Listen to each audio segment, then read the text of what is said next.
The situation in Brussels for asylum seekers and homeless people has been getting worse and worse over the years. There's no longer a difference between the people who are homeless and the people who are requesting asylum, because basically, structurally, it's been integrated that people who are requesting asylum will have to go through a period of homelessness.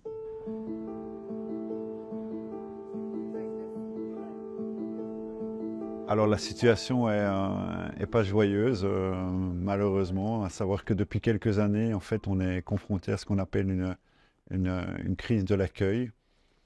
Ça veut dire que l'État belge n'a plus les moyens d'héberger les personnes qui font une demande de protection internationale.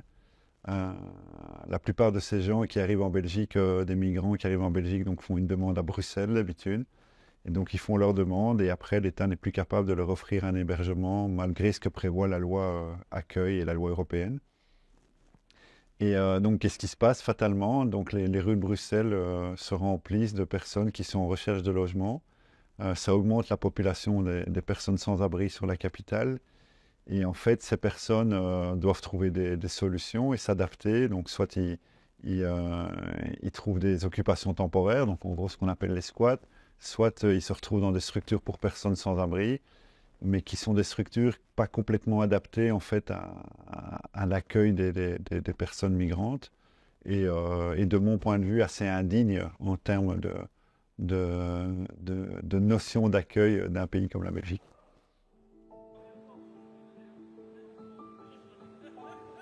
I'm from Palestine, I'm from Gaza. I live in Brussels, and 2 years ago, when I come to Brussels, I live with squad 7 months. I live with the people from Gaza, and it's so difficult actually for the people from Gaza, because they have already so much stress for what happened in Gaza. Everyone they know that. And when they come to Belgium, they want to help, they want to eat, they want to food, they want to everything. And they don't have anything. Because this one, they are trying to find building because they want to leave. Because they are live on the street in Gardemidi and Central, and they don't have nothing. Ce qui est très compliqué pour les personnes qui vivent aux rues, c'est qu'elles sont encore dans un schéma traumatique. Donc déjà, dans leur pays d'origine, en général, il y a des conflits, des guerres ou des situations qui ont été assez difficiles. Le parcours migratoire est lui aussi jalonné avec énormément de choses compliquées à vivre.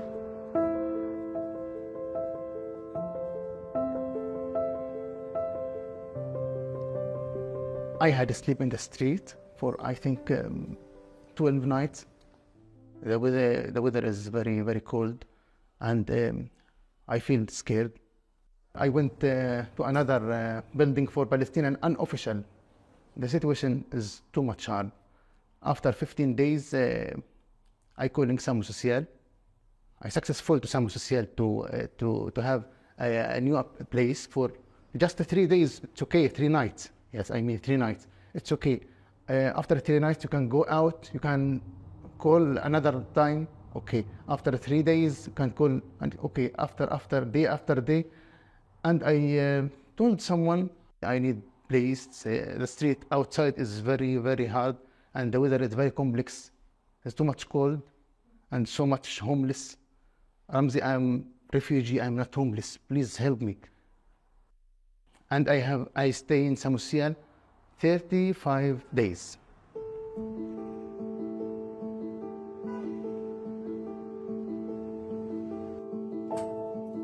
Alors le plus difficile dans le cadre de mon métier, c'est de devoir faire du tri et de devoir faire du choix entre des personnes qui sont extrêmement fragilisées, extrêmement vulnérables. Et donc, on doit faire des choix qui sont hyper cornéliens et parfois hyper compliqués, qui sont parfois en adéquation avec mes propres valeurs et pour la raison pour laquelle moi-même je travaille avec ces personnes les plus démunies. Mais parfois, c'est le plus difficile, c'est de choisir entre le cancéreux et l'amputé. Et donc, ces choix-là sont extrêmement compliqués. Malheureusement, là, on a encore moins de marge de manœuvre, c'est-à-dire qu'on prend en charge des personnes qui normalement ne devraient pas être sous nos compétences, parce que le gouvernement fédéral ne prend pas ses responsabilités. Voilà, malheureusement, les hommes seuls ne sont pas priorisés et donc se retrouvent dans les centres d'hébergement d'urgence avec un bagage psychiatrique et psychologique très important, avec un parcours migratoire hyper difficile et malheureusement, on n'est pas suffisamment armé pour répondre aux besoins de ces personnes-là.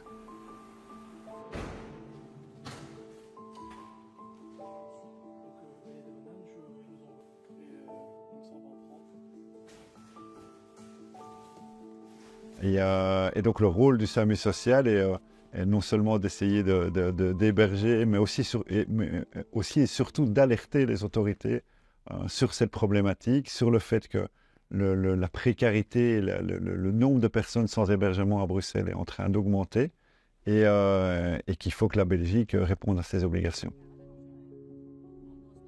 Et il y a aussi toute une mission de prospection. Donc on tourne et on recherche les gens qui ont besoin d'aide pour aller les aider. Donc parmi les bénéficiaires qui ont besoin d'aide, il y a beaucoup de personnes qui sont des demandeurs d'asile et des demandeurs de protection internationale, ce qui est à peu près la même chose. Et ces personnes-là donc, sont aussi dans une situation de sans-abrisme pour la plupart.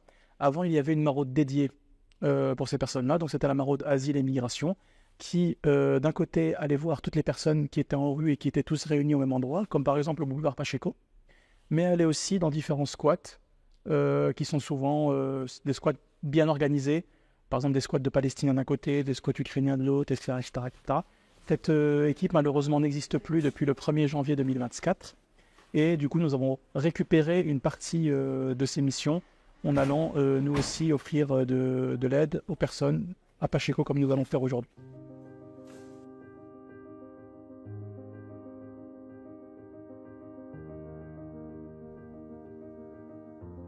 On suit les Palestiniens qui se trouvent en rue et dans notamment 5 squats pour les aider pour recourir à leurs droits sociaux et de santé. Donc voilà, dans des actions qui sont tant individuelles que collectives.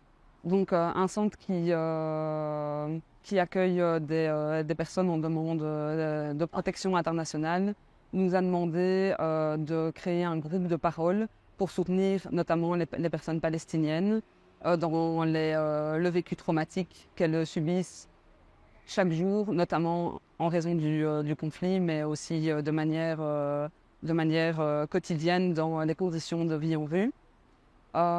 Donc c'est un groupe où elles peuvent déposer leur vécu et on essaye avec elles de trouver un peu des solutions pour que la vie en rue soit moins difficile ou la vie en centre.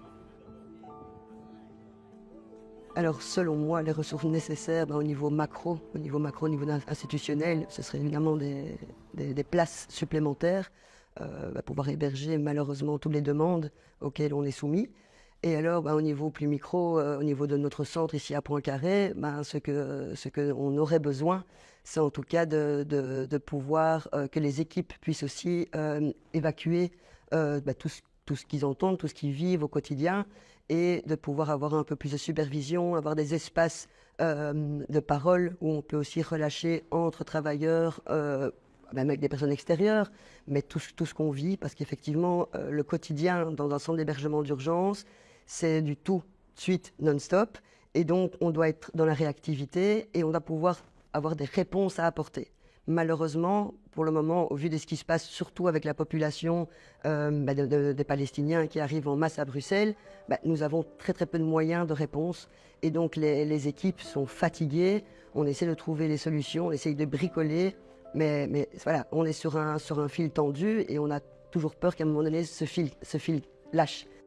On a beaucoup plus de travail depuis qu'on a récupéré une partie de la mission de l'autre équipe.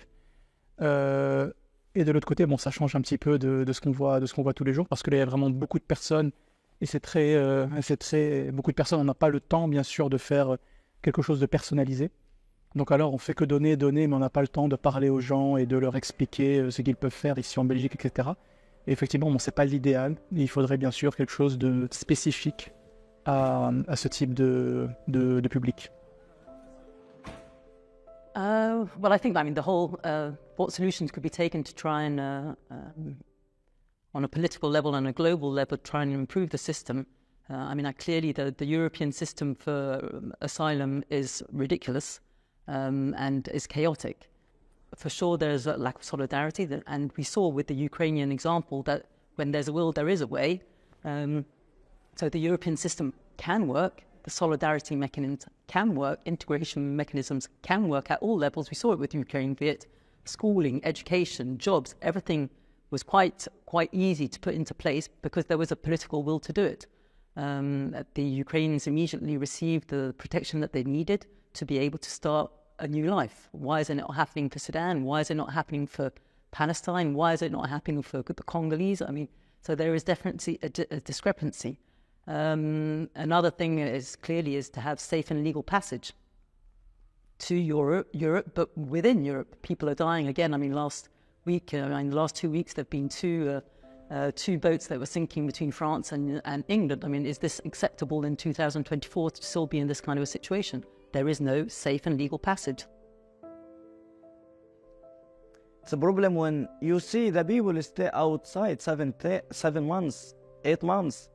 This is a problem. When I want to stay like 2 months in center about ID, it's okay.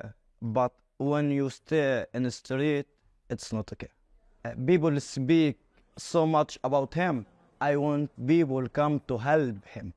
Nothing. They didn't. The people didn't help him for nothing, really. I hope if you can care about him, if you can try to help him.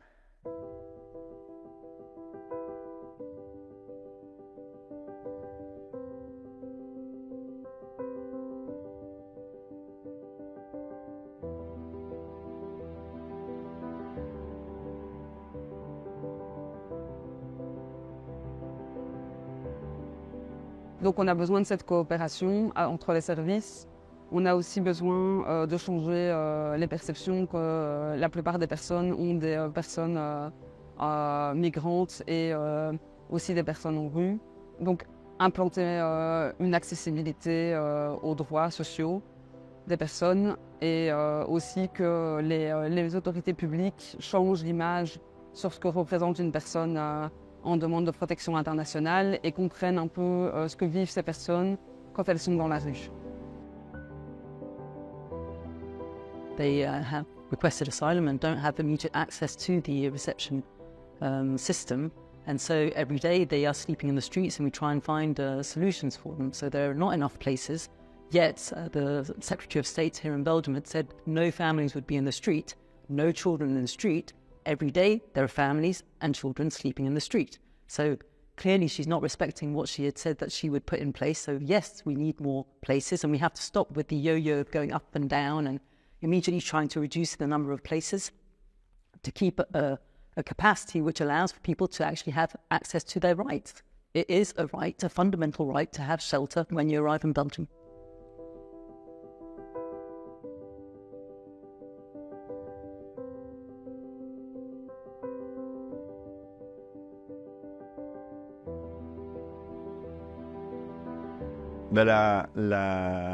Ce qu'il faudrait essayer d'améliorer pour que chacun ait un accueil digne et chacun se sente bien accueilli dans le pays où il arrive, à mon avis, c'est de faciliter les procédures de demande d'asile. Alors il y a évidemment tout l'enjeu de l'hébergement et du fait qu'il n'y ait pas assez de places d'accueil, mais il faut se poser la question pourquoi la Belgique est débordée en termes de places d'accueil.